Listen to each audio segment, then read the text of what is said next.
Trump लातों के भूत है, वो बातों से नहीं मानने वाले। ये बात यूरोप को अब समझ में आनी शुरू हो गई है और इसीलिए यूरोप के जो नेता अभी तक ममिया रहे थे ट्रम्प के सामने, जिनका बोल नहीं निकल रहा था, वो अब ट्रम्प पर कार्रवाई शुरू कर रहे हैं। जी हाँ, जैसा कि आप स्क्रीन पर देख सकते हैं, यूरोपियन देशों ने ट्रम्प के खिलाफ सबसे बड़े हमले की तैयारी कर ली है। जैसा कि आप देख पा रहे हैं, 109 बिलियन डॉलर के टैरिफ अमेरिकी सामानों पर ठोकने जा रहे हैं यूरोपियन देश।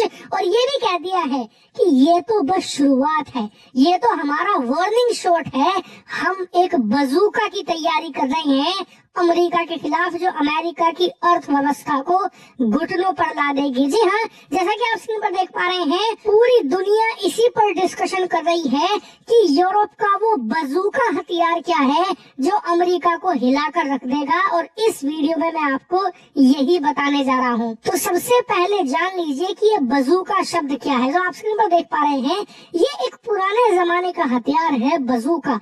इसकी मदद से एक अकेला सैनिक एक लड़ाकू विमान को मारकर गिरा सकता है और एक हेलीकॉप्टर या ड्रोन को तो चुटकियों में धराशायी कर सकता है। ये बहुत सस्ता होता है लेकिन हद से ज्यादा इफेक्टिव। और अगर मैं कहूँ कि अफगानिस्तान में बैठे तालिबानियों ने अमेरिका को इसी के बल पर हराया है, तो ये गलत नहीं होगा, क्योंकि उस युद्ध के दौरान तो ये AK-47 से भी ज्यादा पॉपुलर हो गया था। और इसीलिए बजूका को इकोनॉमिक्स की टर्म में उसी के लिए इस्तेमाल किया जाता है जो पूरी अर्थव्यवस्था को, भले वो कितनी ताकतवर हो, उसे घुटनों पर ला दे। और इसीलिए अब यूरोप के देश कह रहे हैं कि हमारे पास भी एक बजूका है जिसका हम इस्तेमाल करेंगे। और ट्रम्प जो ग्रीनलैंड चिल्ला रहे हैं, यूरोप को गालियां दे रहे हैं, एक दिन में बंद करवा देंगे। लेकिन ये यूरोप का इकोनॉमिक बजूका काम कैसे करता है, तो देखिए, इसका जो आविष्कार है वो 2021 में यूरोपियन यूनियन ने किया था, जब ट्रम्प का पहला शासनकाल खत्म हुआ था।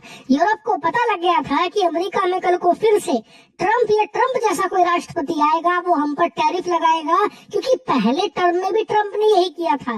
तो उससे निपटने के लिए यूरोप को तैयार होना पड़ेगा और उसी लिए ये ट्रेड बजूका बनाया गया है। और जब ये डिप्लॉय करेगा यूरोप, तो होगा क्या, तो सबसे पहले तो उस देश के खिलाफ रिटेलिएटरी टैरिफ लगाए जाएंगे। दूसरा, उस देश के सामानों पर कस्टम इतनी ज्यादा बढ़ा दी जाएगी कि यूरोप के अंदर इंपोर्ट करना असंभव हो जाएगा। तीसरा, उस देश के अंदर यूरोप की जो टेक्नोलॉजी इस्तेमाल होती है उसे खत्म कर दिया जाएगा। कैसे, आप खुद अपनी स्क्रीन पर देखिए।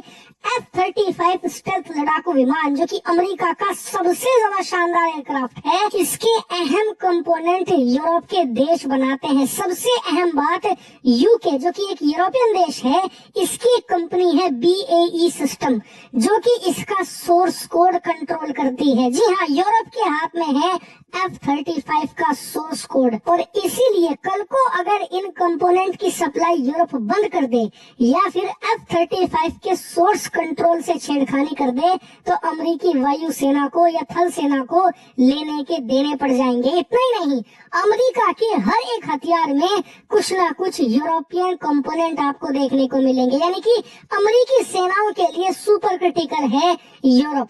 इतना ही नहीं, जो सबसे अहम हिस्सा है इस इकोनॉमिक बजूका का, वो है यूरोपियन इन्वेस्टमेंट। यूरोप के देशों ने इनसेन अमाउंट में इन्वेस्टमेंट कर रखी है अमेरिका के अंदर। इनका डॉलर, इनकी अर्थव्यवस्था, इनका स्टॉक मार्केट यूरोपियन इन्वेस्टमेंट पर खड़ा है। कितनी इन्वेस्टमेंट, तो वैसे तो ये कई सौ ट्रिलियन डॉलर में है, लेकिन एक छोटा सा आपको अंदाजा देने के लिए, नॉर्वे यूरोप का एक बहुत छोटा सा कंट्री है, आप सब जानते हैं।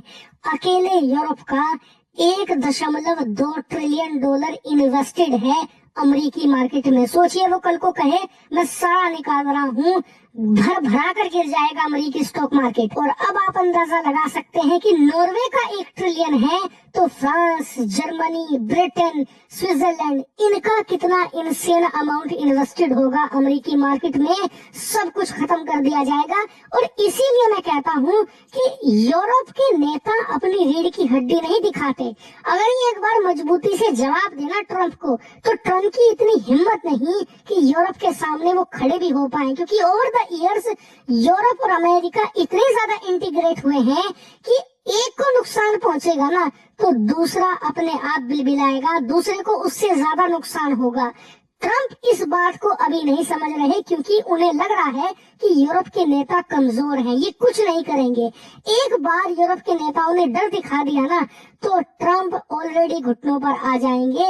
इसीलिए अब इस चीज को यूरोप के नेताओं ने समझ लिया है और 2021 में जो इकोनॉमिक बजूका इन्होंने बनाया था उसे इन्होंने ट्रंप की टेबल पर रख दिया है कि देखिए अब हम इसे डिप्लॉय करेंगे। लेकिन आपका सवाल होगा कि किस स्थिति में और कब यूरोप इस बजूका को चलाएगा। तो देखिए यूरोप का कहना है कि अभी हम इसे बस डिप्लॉय कर रहे हैं, यानी कि ट्रंप के सामने रख दिया गया है और ये कह दिया गया है कि अगर आप ग्रीनलैंड को मिलिट्री के ताकत से कब्जाने की कोशिश करते हैं तो उस स्थिति में बजूका ऑटोमेटिकली एक्टिवेट कर दिया जाएगा।